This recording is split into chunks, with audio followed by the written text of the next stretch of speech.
Plays Lamert Park. We've got a lot to talk about. You can't do it unless you believe that you can do it. We're just trying to close up the wealth gap, get to this generational wealth back that. We're gonna lift off like a jetpack. Time to tune in, not just speaking real facts. Right here is everything you need. This ain't no get rich quick thing. Create your own economy. Cause we ahead of the crypto curve. Yeah. Create your own economy. Let's get ahead of the crypto curve. Yeah. Learn from the queen of crypto, your host, Najah Roberts, leading people out of financial slavery through Bitcoin and cryptocurrency. Create your own economy. Let's get ahead of the crypto curve. Learn to get left. Good afternoon, everyone, and welcome to Ahead of the Crypto Curve, where we are creating Satoshi millionaires, one family at a time, one day at a time, one Bitcoin at a time, one Satoshi at a time. And ladies and gentlemen, that means you. I am your host, Najah Roberts, and it is my mission in life to lead my people out of financial slavery. I don't just do this show to change the way you think about money, but to make you change the way you look at money and everything else around you because it absolutely matters. Today is Friday, March 31st, and today is 2023, and we are literally one entire year away from having saved $6 worth of Bitcoin for an entire year. I'm excited about that.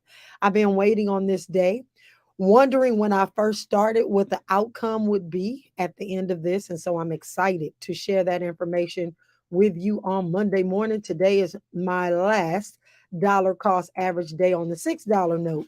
We may change it and do some different things, but for the most part, today is that day. And today is also the birthday for several cryptopians. I would like to say happy birthday to Monica Hinton, Cynthia Scott, Ashton Govins, Avis Oglesby, Lance Abrahamad, and Monica Parker. To each and every one of you, I want to wish you an incredible birthday today. Just enjoy today and the entire weekend. It is your day. We hope your day is filled with all the love, joy, peace, and happiness that you actually deserve with this day, your birthday. And man, I have been deep in research the last couple of days. I have just really engulfed myself in information and just really excited about what opportunities we have. And I found a quote today that I think is really befitting. And, I made a call to my mom, and I'll talk about that in a little while. But Warren Buffett has a quote that I would like to get out to you all today. And I know I've been trying to educate each and every one of you on, just what is going on. We've been learning about BRICS. We've been learning about the Project Sandman. We've been learning about G7. We've been learning about all of these macro things because I began telling you all early on that all those things matter. They do trickle down to our bottom line. And I found this quote today as I was preparing for the show, and it really just says it all. Warren Buffett said, "Only when the tide goes out do you learn who has been swimming naked." Again, it's only when the tide goes out do you learn who's been swimming naked. And again, that's Warren Buffett.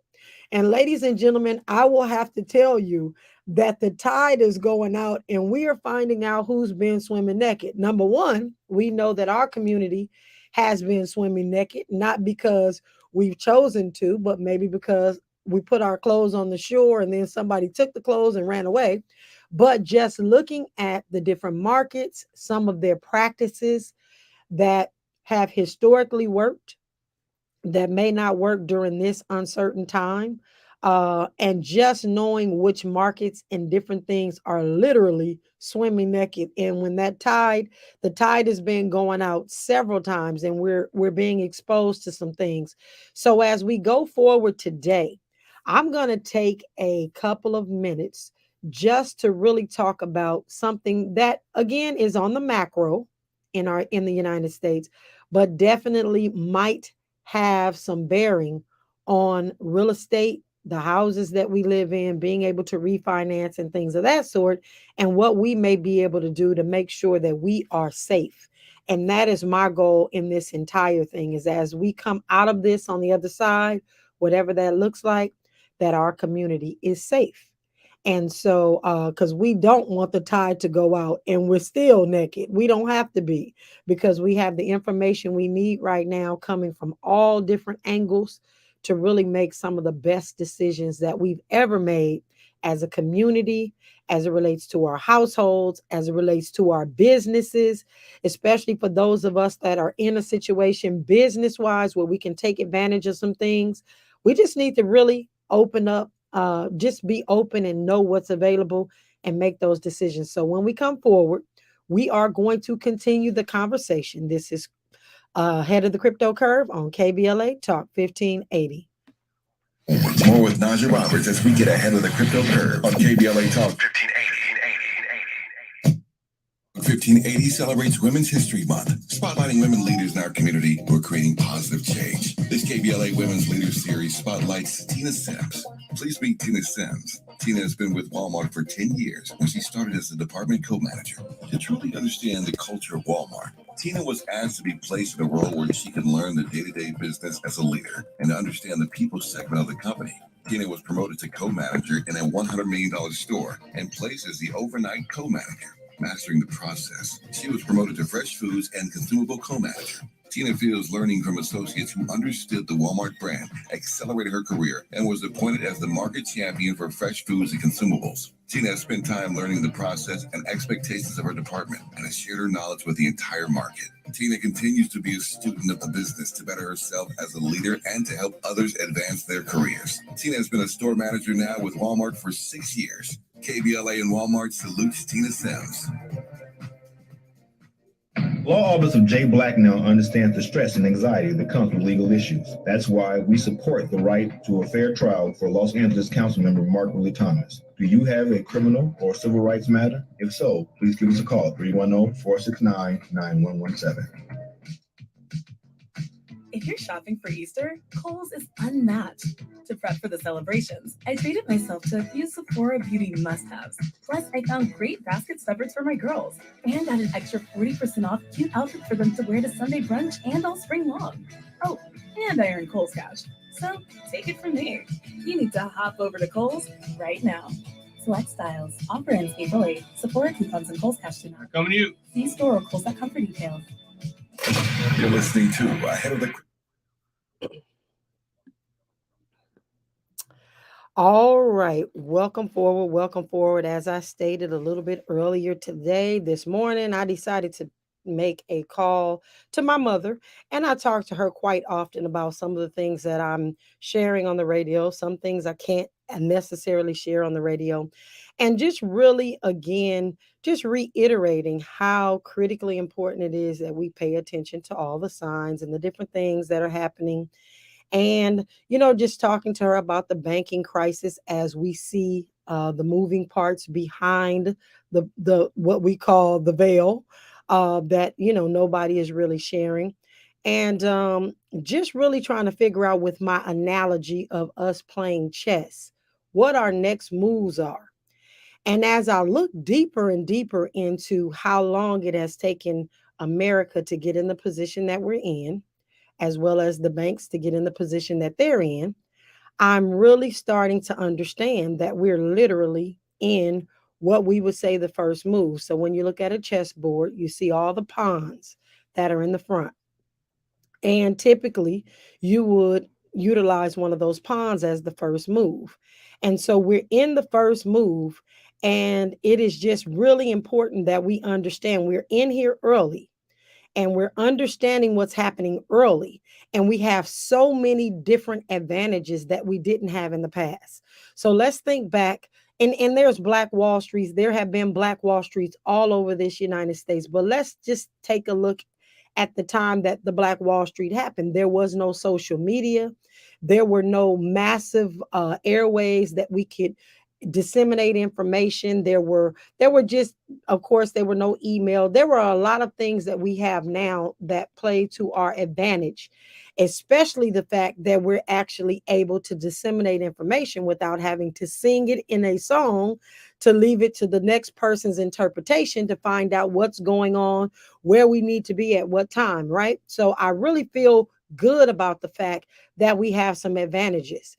The internet, you cannot always believe what you read on the internet, because there are things happening on the internet that you have to be careful about. So, as I'm teaching you about these different things, you do need to go on and decipher yourself and really fact check and find out exactly what's happening at what particular time, because it may not always be true. And I'm just going to digress from talking about money to making sure everyone who is utilizing the information that is on the internet be very careful. If you Google, if you Google things, there can even be some videos that come up that look like they are absolutely the truth.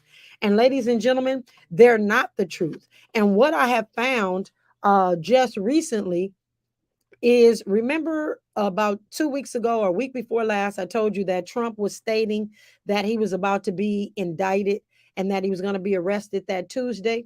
Well, if you looked at social media and you Googled it, and yeah, he knew he was going to get indicted. His attorneys knew he was going to get indicted eventually, but they didn't know exactly what day, but he professed that it was going to be that Tuesday. Well, if you Googled it and you looked online, because of this thing that I've been teaching you all about called artificial intelligence, they actually had videos of police officers in New York bringing Trump into the courthouse. And it looked real. And it looked like he was resisting arrest and all of these other things. And a lot of people thought that this had actually taken place last Tuesday. But aside of that, if you Google the fact that Florida schools are now closed because of bird flu, you're going to see newspaper articles. You're going to even see videos that are talking about it, like a press conference. And ladies and gentlemen, none of those things are true. In fact, a lot of people, if you Google it, are having to try to reiterate to their children not to read and believe everything that you see on the internet, because of the fact that information is now being manufactured. So I want you all to know that we have to be very careful as to what we read and what perspective is coming from, who's actually giving that information. And at the same time, there's ways that you can do your due diligence about everything that we're talking about. And I make sure that when we bring up something or we're talking about it on air, that I've done my due diligence, that I've looked beyond just the surface of what we're reading on the internet, what we're hearing on the internet. And I am super excited that we've been right and we're moving in the right direction. So again, if you know better, you do better. And so I was talking to my mom this morning, because I share with you all periodically my ability to really talk to people to find out about sentiments. Sentiments are huge to me. What are we feeling as a community? What are other communities feeling? Because, and I just thank the Most High for giving me the gift to be able to not necessarily blend in with everybody, but really talk to people and kind of get the real, just where they let their hair down and just kind of share some of the things that they wouldn't normally share. And just really taking a look at what other communities are feeling during this particular time. Again, when the banks are having issues, when our government could possibly be having issues, when our military gets on 60 Minutes and says that they have an issue, when we've just got all these different things converging at once. And so I share with my mother today, and I'm going to share with you all, and I'm going to do more of this, making sure that you understand during my mission critical that we're going to be talking about. But just sharing with her today, you know, I think it's a really great idea for us to have some sort of contingency plan. And when I say contingency plan, what does that look like? If in the event there is an emergency, like we would prepare for an earthquake, if there's an earthquake, what have you told your family to do? A lot of us haven't. And we're all sitting in a situation where if an earthquake hits, we're actually going to have some issues because we haven't instructed our kids as to what to do and those sorts of things. But as we have a money earthquake, what are some of the things that we need to do? Or even if we have civil unrest or different things, what have you prepared your family to do? So, the different crises, unfortunately, that we are on the verge of having, we don't have any solid concrete plans. We don't have history to look at to try to figure out exactly what we need to do because we've never been in this space before.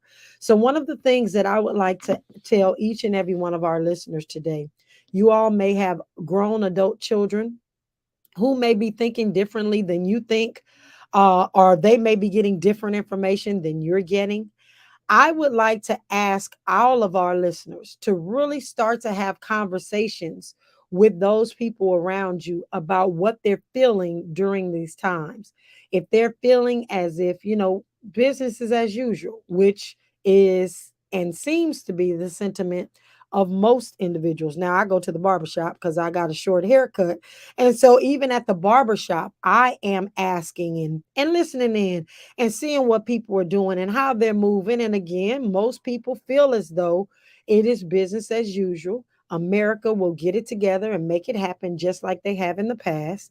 And we've got to really step back and take a critical look at where we are and all of these different things that could immediately affect us. And so, back to the conversation in speaking to my mom.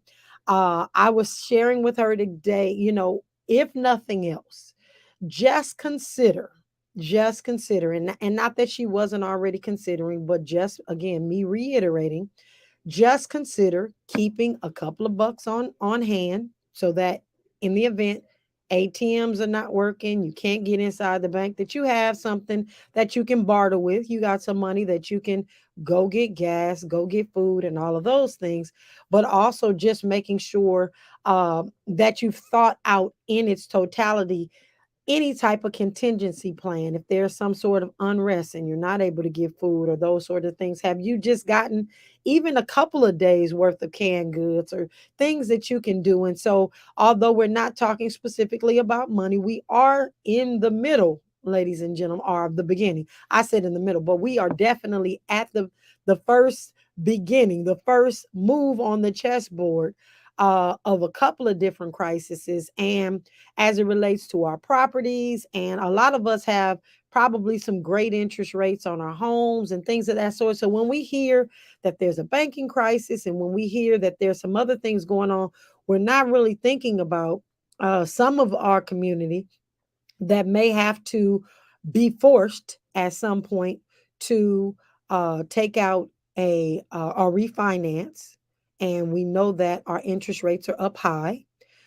Contingency plan. What does that look like? Do we have to have another family member step in to make sure that we're not reinvesting or doing our refinance and getting these higher mortgage rates? And it's just a lot of different things that you need to look at. And everybody has an individual different situation just based on all the things that we've been learning in the past. And so I think our first step is just to make sure that we feel secure that if, and again, Bitcoin won't change this. So I'm not telling you that Bitcoin is the answer because it's not the answer in its totality.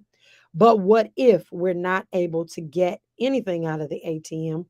What if? So just keep a couple bucks and just make sure that you have that together. If there is a situation where you need to have a bag prepared, as I was saying, like for an earthquake, to maybe go to one of your children's homes so that you're in a position where you just have a plan together if there is a need for that. And I'm not saying that that's going to happen, but just like an earthquake, we don't know when it's going to happen. We don't know the day, we don't know the hour.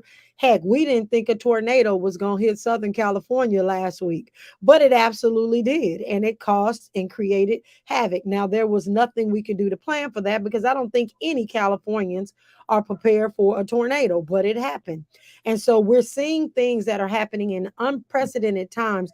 But what have you done to sit down with your family to really kind of pour into them what you know and what you're starting to see, what you're hearing, what you've researched, and really trying to figure out as a family how you move as a unit into these new times?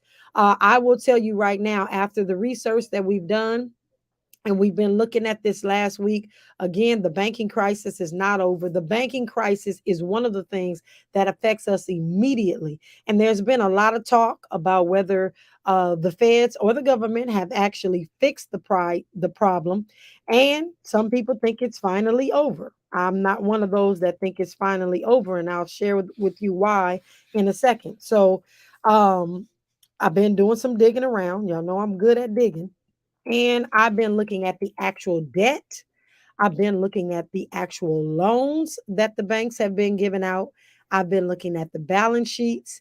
And I've uncovered some things that are much bigger and more profound than most people actually realize that could actually crash a lot more than we know. And so the risk right now in the banking system, nobody is actually talking about at all. Nobody's talking about.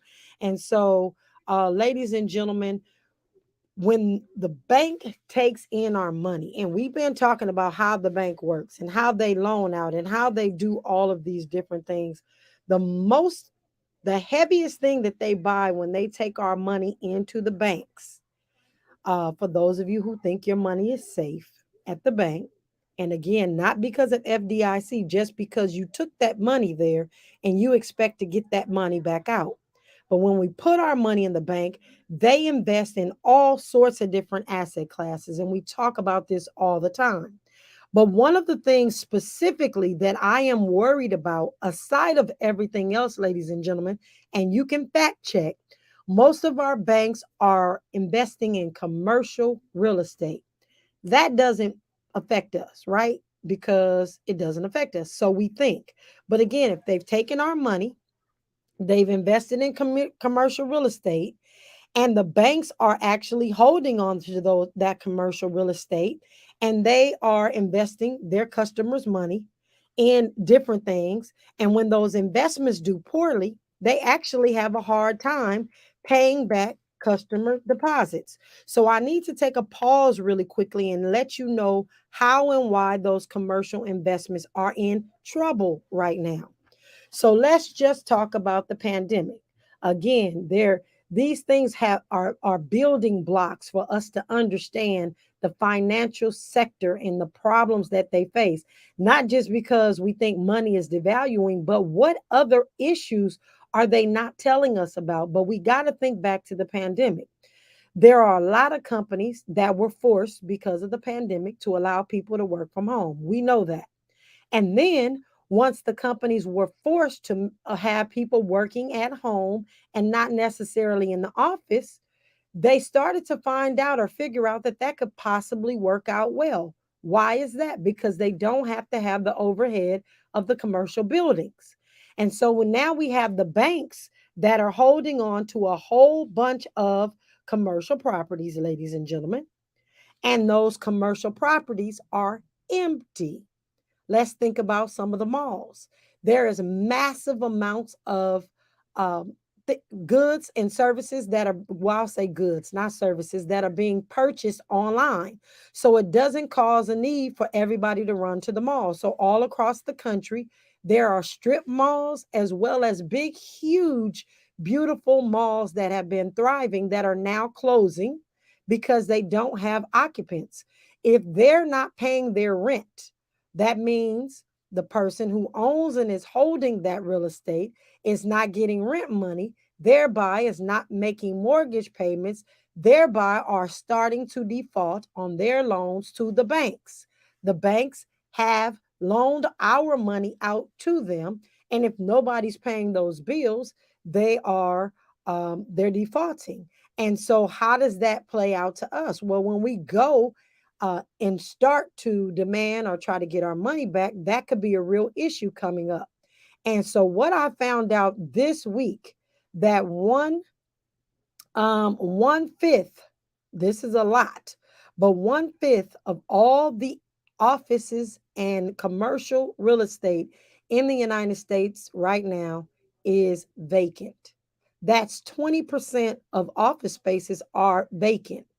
And there is over $92 billion in commercial real estate right now that has to be refinanced because they got loans at low interest rates and they got, I don't even want to say option arms, but they're in a position where they need to refinance. So typically when they refinance, they're hoping to get a better rate than they got before, but it's not happening. So they're going to wind up defaulting on this real estate that they've used our money to actually purchase and invest in.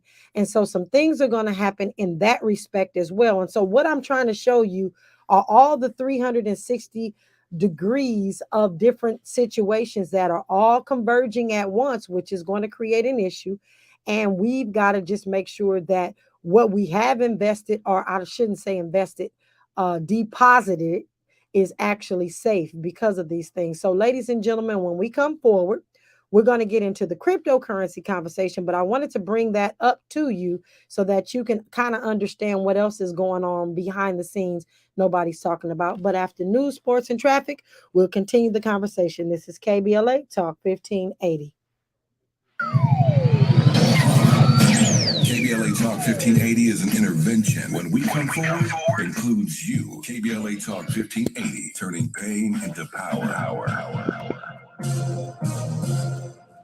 I'm Julius White. Here's the latest from the Black Information Network. Former President Donald Trump is expected to turn himself in early next week, possibly Tuesday, to face a Manhattan grand jury indictment, at which point we'll know what he's being charged with. I suspect that they are negotiating the terms of the self-surrender. They'll have to be fingerprinted and processed and booked, but it's not going to be in handcuffs. It's not going to be made a public spectacle. That's former state and federal prosecutor David Weinstein, who says after turning himself in, Trump will face a judge. At that point, Weinstein says the indictment will be unsealed and we'll know what charges are being brought against him. Weinstein stressing that convicting the former president won't be easy, calling it a heavy burden on the prosecution. More than 75 million Americans are in the path of severe weather. The violent weather will threaten at least 15 states in the center of the country. I'm Julius White on your home for 24/7 News, the Black Information Network, and BINnews.com.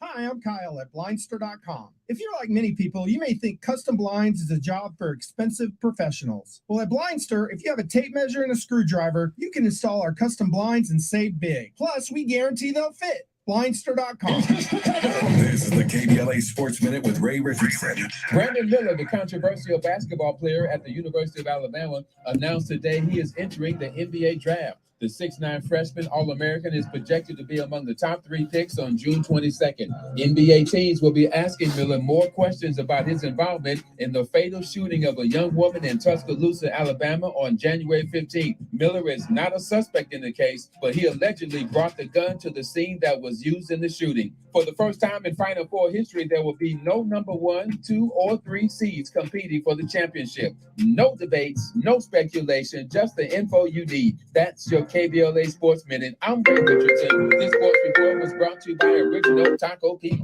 It's Aaron from Original Taco Pizza. Let us cater your March Madness munchies. Order with us at Original Taco Pizza from Grubhub, Uber Eats, DoorDash, or stop into our Slauson and Crenshaw location. We'll feed you soon.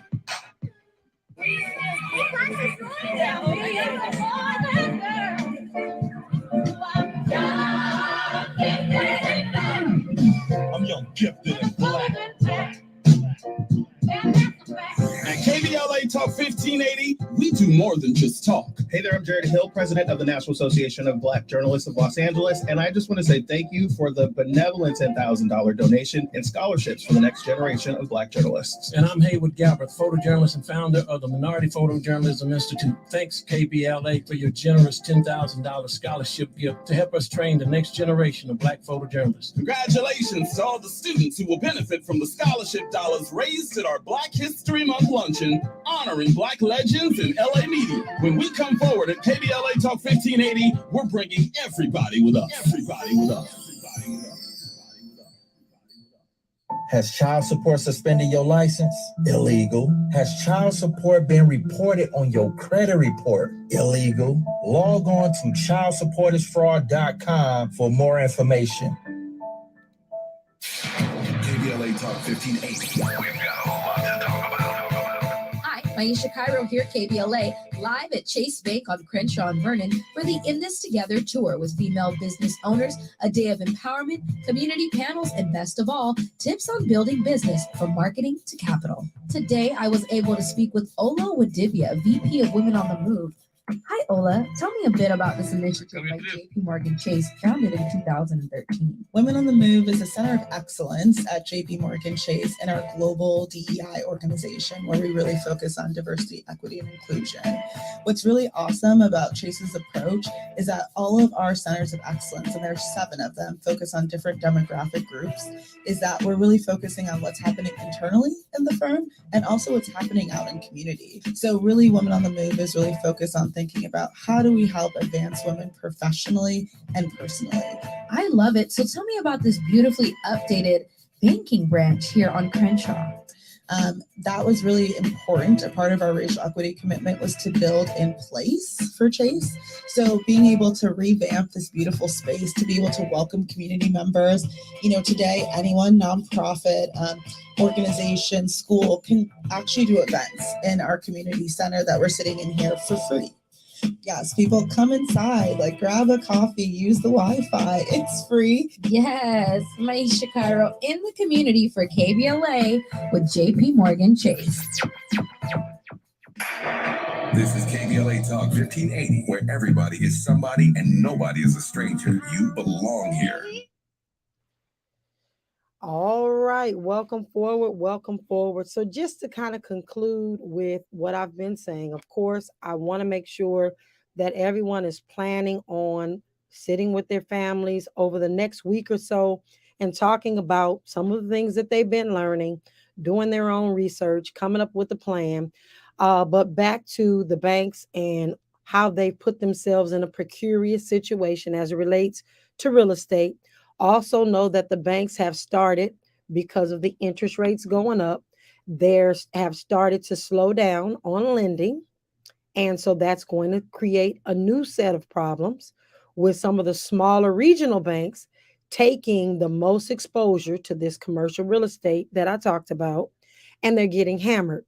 As it relates to us as individuals, remember earlier on when I started talking to you all about some of the things that I could see coming that nobody was talking about, I shared with you that during times like this, there are people that get flat out wealthy because they know what's going on and they know how to get in front of it. And I really feel like we have that opportunity, even though we're coming up with contingency plans for our families. We're looking at how we can actually benefit, unfortunately, from the mishaps of some of the banks and some of these other things. And I think that commercial real estate, as well as residential real estate, is going to be for the taking, or for us to be able to expose ourselves to being able to get a little bit more, especially if we have the right avenues where funding is available. And so we're working on putting that together for our community as well. And so wherever you're sitting, in whatever city that you're sitting in, just know that there's about to be a bunch of commercial properties that are going to be available if you play your cards right, if you play on your chessboard right. And there's going to be a bunch of residential properties that are available. And I'm just crazy enough to think that each and every one of us that are ready to see the wealth transfer happen, we can, over the next year, and I'm talking 2023, own anywhere from 20 to 50 properties just based on what is about to transpire, because people are going to have to assign properties to people. They're not going to be able to make payments. There are a lot of things that are happening on top of all of those things. Residentially, we're going to see some issues because a lot of people are starting to get laid off. And even though that jobs report that I talked to you all about, and I talked to you all about how they changed the metrics to make it sound like nothing is wrong. You need to start looking at some of those companies like Google that are laying off people. Some of those companies like Roku, some of the companies that we know well, these big companies, they're letting people go, which means they're not going to necessarily be able to pay all their mortgages and those things. So if we position ourselves right, ladies and gentlemen, I really feel like we can take back or get back or gain ground on closing the wealth gap. And there's so many phenomenal opportunities that are going to come out of what I see. But you've got to be nimble, you've got to be ready, you've got to have an open mind. And so I'm excited about that. And so I'm going to go there. And I will say my producer has reminded me that today is the last day of Women's History Month. And we had to pay homage to the last 5 young ladies that crypto. And so I'm just going to go over those. And I want to thank everybody for bearing with me because I have to say these young women, they're doing some incredible things and they are on the continent of Africa. And so we've got Sonia Cannell, who's from South Africa. She is the founder of the Blockchain Academy, and she is also a co-founder and director of Bitcoin Events. And we're talking about over in Africa doing major things. And so that is Sonia. Then next up, we have Eamon Ayari, and she is in Tanzania. And I can't wait to meet her. I'm going to be going to Tanzania soon, and I'm excited about that. And she is the head of the innovation factory that they have over in Tanzania. And we have Rosalind Gaisarea Mugwai, and she is from Kenya, and she's the chairperson of Blockchain Association of Kenya. Now, again, blockchain is huge in Kenya. Cryptocurrency is huge in Kenya. Why is that? Because they got a little bit of an awakening before other countries in Africa because they had Akon coming in to build a whole cryptocurrency center. And so they're doing some big things over there. And so we're going to just keep our eye out for them. Then we have Naomi Sinman, who's in South Africa. And she is the blockchain lead for Standard Bank Group. And she is also the chair for the South African Financial Blockchain Consortium. And ladies and gentlemen, they've got more, looks like blockchain and cryptocurrency associations in Africa than they do anywhere. And that is where the workforce is. And all the things that I've been telling you, they're all like, they should all be starting to make sense. Like everything should be starting to form. You should be able to see yourself in the middle. And then all these other things that are happening that you're keeping your eye out for. And then we have Michelle Nuskumo, and she's in Zambia. And so she is the founder and CEO and investor in something called Global Policy House. She is also a senior advisor to the government of Bermuda, and they have a global fintech advisory board.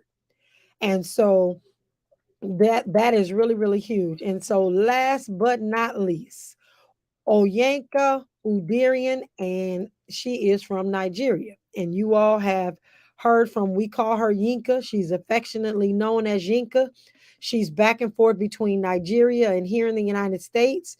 She is actually the one that I've spoken for several times. She has a Black Women Blockchain Council, and she's one of the co-founders, and she's highly respected here in the United States, but she's working in Nigeria to make sure that they bring blockchain and cryptocurrency to the Nigerian community. And as you know, Nigerians are pushing back from their e-naira, that's their electronic dollar, like our central bank digital currency that is soon to come out.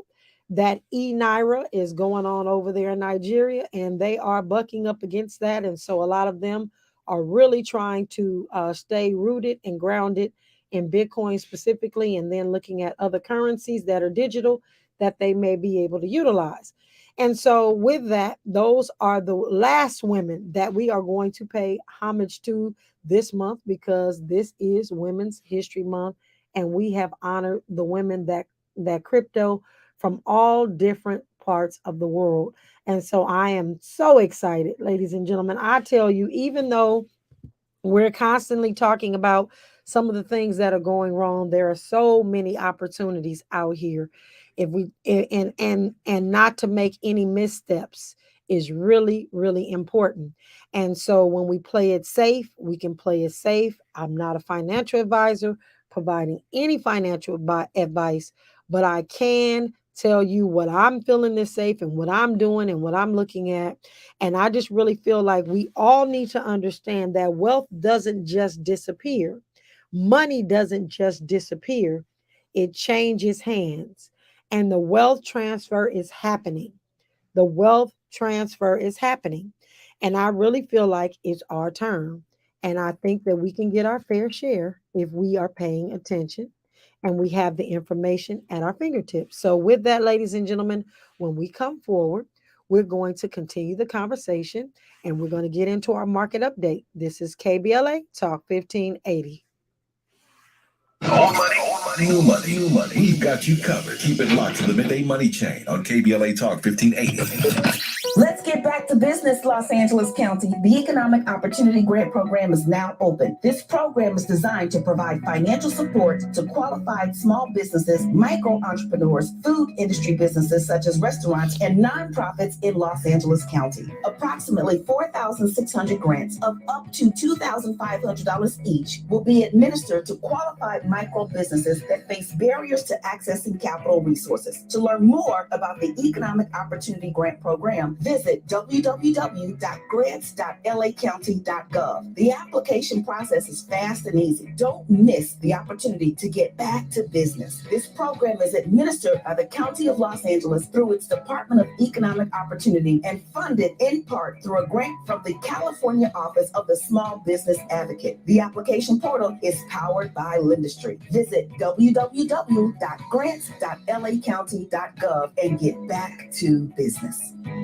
California is a great place to live and work, but those aren't easy things to do for students also going to college. That's why the state created the Californians for All College Corps, a way for students to build skills and help others while earning up to $10,000 for school. Commit to serve your community and we'll help you pay for college. Spots will fill up fast, so learn more and apply today at www.cacollegecorps.com. That's www.cacollegecorps.com. California is a great place to live and work, but those aren't easy things to do for students also going to college. That's why the state created the Californians for All College Corps, a way for students to build skills and help others while earning up to $10,000 for school. Commit to serve your community and we'll help you pay for college. Spots will fill up fast, so learn more and apply today at www.cacollegecorps.com. That's www.cacollegecorps.com. Now let's get back to Ahead of the Crypto Curve with Najah Roberts. All right, welcome forward, welcome forward. Let's get into our market report. Bitcoin right now is trading at $28,425. In the last hour, it is down 0.11%. 0.11%. So that's not 1%, but 0.11%. And it's up in the last 24 hours, 0.93%. And in the last 7 days, it's up 2.9%. Ethereum is following the same pattern. It's trading at $1,823. It is down in the last hour, 0.21%. In the last 24 hours, 1.43%. And in the last 7 days, 4.4%. And as I scroll down, I see a bunch of red, but I also see some other coins that are doing their thing. And we are just really looking at, what's going to happen as people continue to put money in different places other than the bank, because people are slowly but surely doing that. And as a result of that, ladies and gentlemen, our market cap, we are almost up to 1.2 trillion with the T that people are investing in the cryptocurrency space. And about a month ago, we were only at 1 trillion and we are nearing 1.2 trillion. So that's almost $100 billion difference. So we are looking at what is actually happening, the sentiments of the market. If I look at the fear and greed index as it relates to people in cryptocurrency, it looks like we're greedy, which means we're buying more and more. And then you look at the fear and greed index in old money, and you see that everyone is in the fear zone because they have no idea what to do and they're just kind of hanging on by their chinny chin chin. And so they're not doing any moves. You know, the markets aren't doing anything incredible or great or anything like that. And so that's kind of what's going on right now in the market. As it relates to Bitcoin, one of the biggest things that I do want to bring to everyone's attention that there was a memo that was filed today in the Southern District of New York. And so, you know, or some of you may know, but some of you may not know that there have to be these memos from the United States that are actually given to the Southern District of New York based on some of the things that the United States does or buys or sells or whatever. And so that memo came out today, and it shows that on March the 14th, which was just about 30 days ago, the United States sold 9,861 um, uh, Bitcoin. So, and that is of the 50,000 Bitcoin that they actually hold. And again, they sold 9,861 Bitcoin.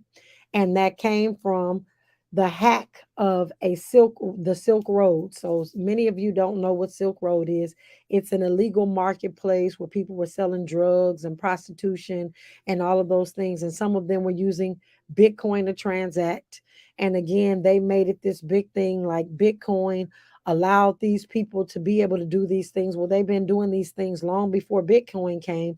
They just started a website called Silk Road, and they were doing all these things thinking that Bitcoin was going to keep them where they weren't, it wasn't traceable and those sorts of things, which is why I'm always sharing with you that everything that you do on the blockchain is traceable and helping you get your mind conditioned to know that even if we go to a central bank digital currency, every single thing that you buy, everything that you look at, everybody that you support is going to be on the blockchain. They're going to know about it.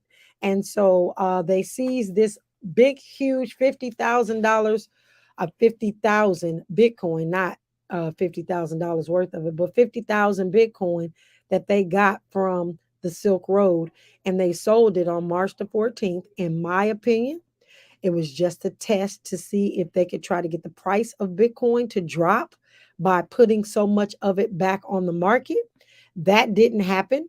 But now they're just now reporting that they did sell it, but they are still holding 40,000 Bitcoin in their possession at the United States government. So so that just was announced recently, and that doesn't have anything particularly to do with any of us other than Bitcoin holding its price and doing still well.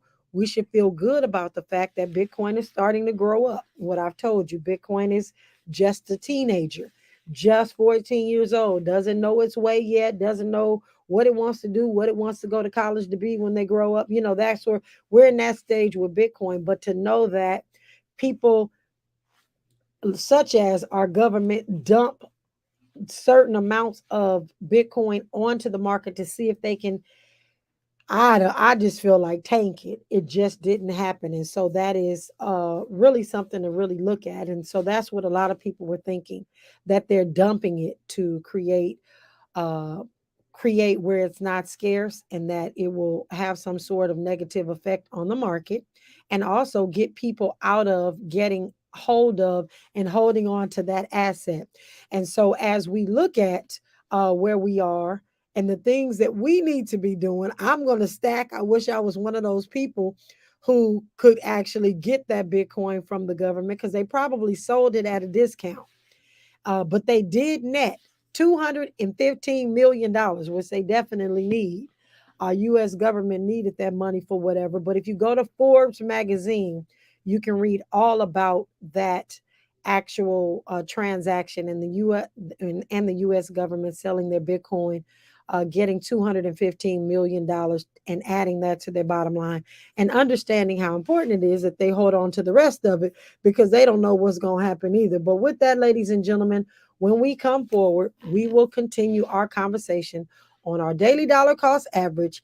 I hope that you all are really anticipating sitting down with your families this weekend and talking about some of the things that are happening and the current events. This is KBLA Talk 1580. You're linked to the Midday Money Chain with Lynn Richardson and Najah Roberts exclusively on KBLA Talk 1580. KBLA Talk 1580 celebrates Women's History Month, spotlighting women leaders in our community who are creating positive change. This KBLA Women's Leaders Series spotlights Jacqueline Williams. Please meet Jacqueline Williams. She is a Walmart market manager in Redlands, California. Jacqueline started as an hourly stocker and was promoted quickly to department manager, to Tire Lube Express manager, to operations assistant manager. From there, she became a market technician specialist managing multiple Tire Lube locations in Walmart. Her leadership and strategic management of successful Tire Lube Express got her promoted to shift manager, store manager, and market manager. Jacqueline oversees 9 Walmart store locations in San Bernardino County with P&L responsibility of over $850 million annually. Responsibilities include direct leadership of 9 store managers, 7 store leaders, over 70 assistant store coaches, and 2,800 hourly associates. Jacqueline's leadership talents have been on exhibit at Odyssey Corporate Boot Camp in Basine, Women in Leadership events, Women in Retail, and has been a speaker at Southern California External Diversity Recruitment Event and more. KBLA and Walmart salutes Jacqueline Williams.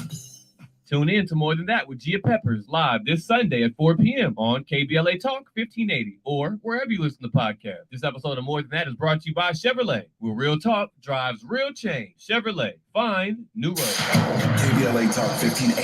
We've got a lot to talk about. Tired of being locked out of job opportunities and shut down by systemic racism? KBLA stands with you in fighting for the rights of Black workers, and we don't black down. The Los Angeles Black Workers Center is a dynamic alliance of workers, organized labor, community-based organization, clergy, students, and scholars, working collectively to improve the position of the Black working class. The LA Black Workers Center takes a comprehensive approach to addressing the Black jobs crisis. Their programs promote access to quality jobs, racial equity in hiring and retention, discrimination-free job sites, and they prepare Black workers for employment in high-wage, career-track jobs.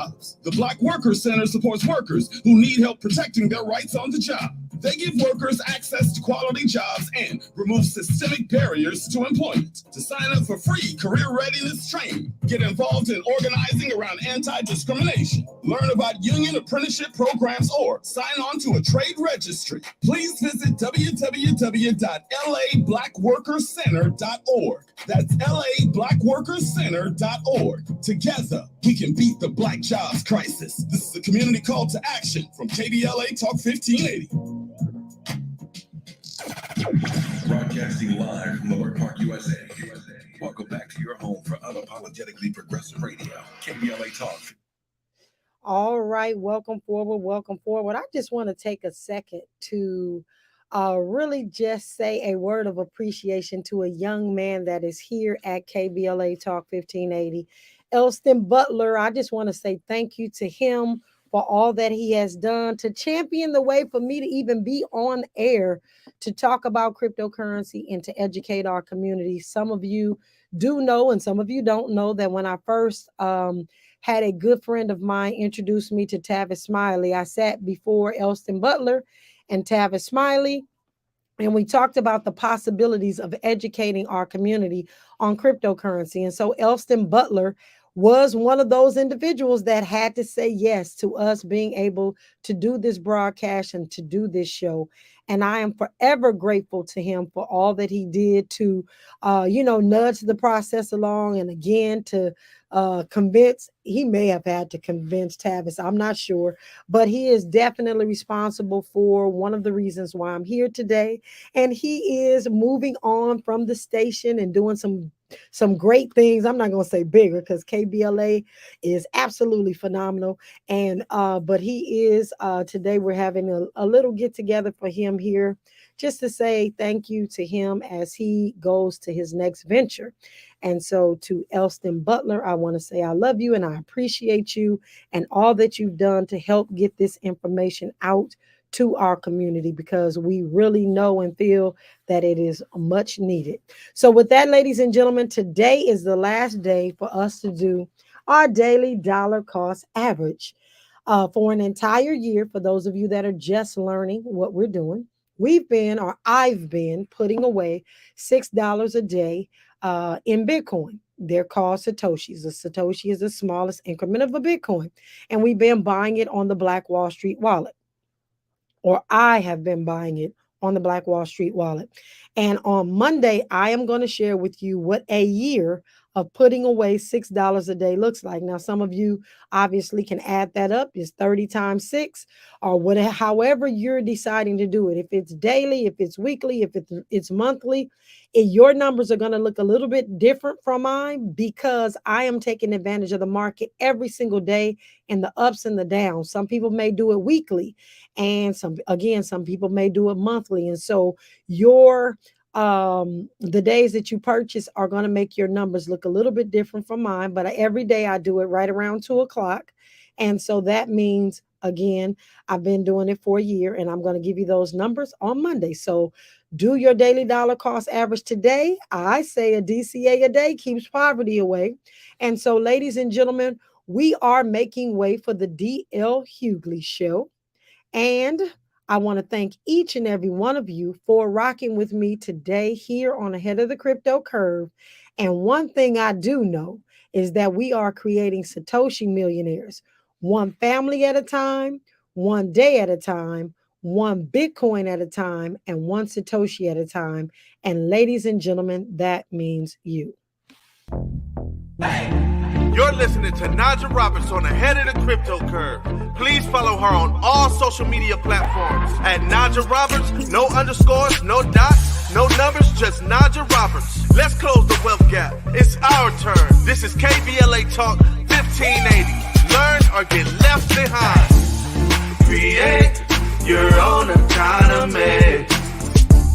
Let's get ahead of the crypto curve.